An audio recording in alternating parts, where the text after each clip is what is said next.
I wanted to show everybody what we did with our kitchen backsplash remodel. We just had your basic white square tiles, and we tore them off and put these guys up, these rectangular tiles. They actually came from Lowe's.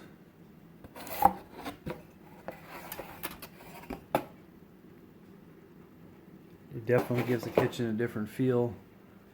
We'll put these rounded edges up here too to make the transition from the different sides. And on top we used a fatter rectangle piece, and we just cut them in half. We went this way with them. Weren't sure what to do here. We didn't want to put a bunch of skinny ones running this way.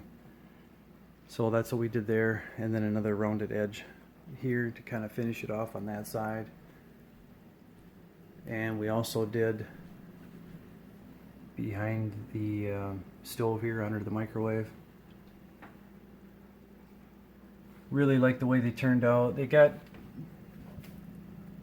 It's a not a smooth edge, so putting the spacers in it was kind of a challenge because a lot of times they just fall out. But it actually helped a lot not being straight across, because if you did make a little mistake or your cuts weren't quite right, no one's going to notice anyway. So now we are to the point where we can put the grout in and see how that goes. That should go pretty smooth. Another thing that's nice about these tiles is not only is the edge kind of haphazard like that, but the surface too has a texture to it.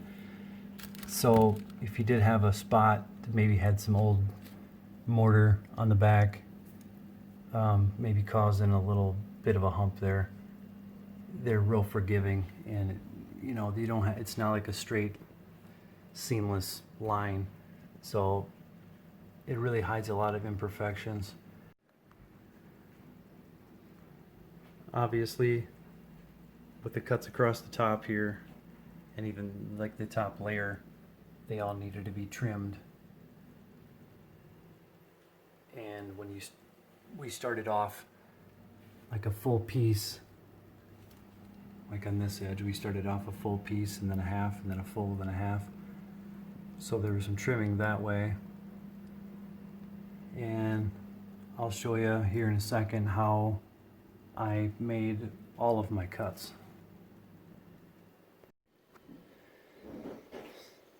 So the only tool I ended up using for this whole entire project is this DeWalt 4.5-inch grinder with a diamond blade.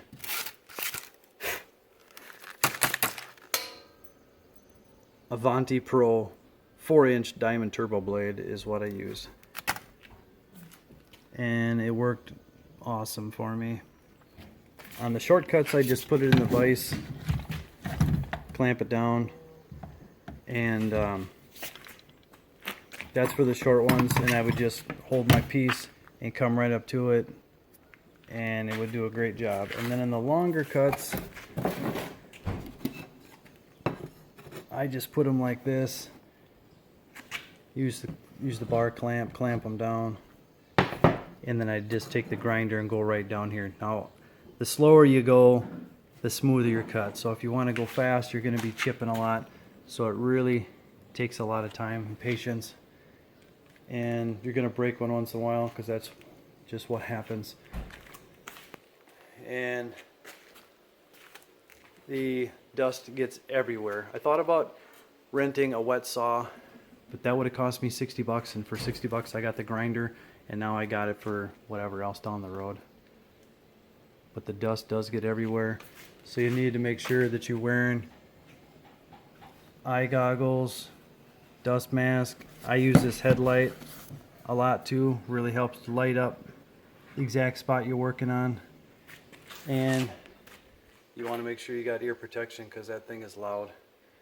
But the dust Gets everywhere. It's not something you really want to do in the house. You got to do it outside and then be prepared to make a mess.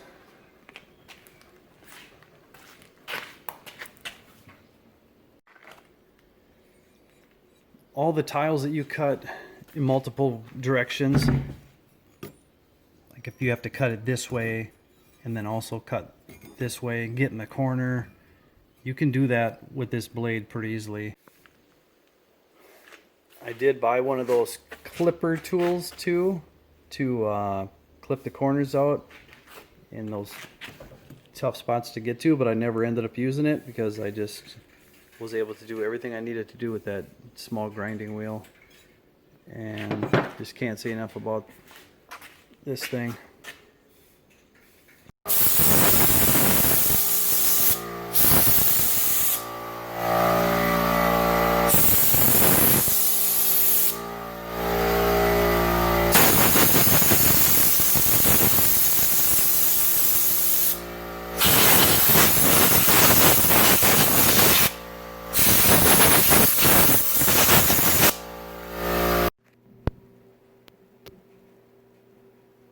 Okay, we got the grouting portion of the job completed now. I think it turned out really well. It's actually pretty simple to do. This is the grout that we use. It's Mappy's unsanded grout. We got the premium. I don't know if there's other kinds or not, but I think there's a little bit lesser grade. And we did the 27 silver, and it was an excellent match. It looks really good. And now we are gonna we're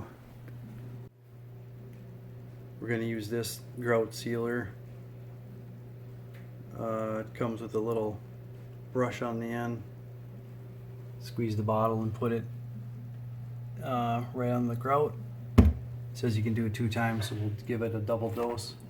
30 minutes to dry, then you can do a second coat. And we'll see how that looks. Now that I've got that sealer on there, I can't really even tell that it's on there, but I did put 2 coats on, so you can't really notice any difference on it, even in the way it feels, but I know it's gonna protect it, and real happy with the way this turned out.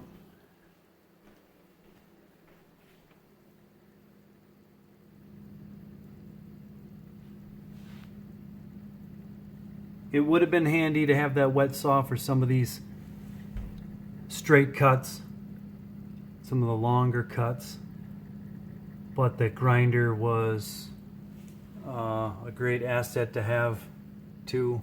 If I was to do it again, it would definitely save some time to have that wet saw, but I think it was about 50 bucks or even 60 bucks a day to rent that.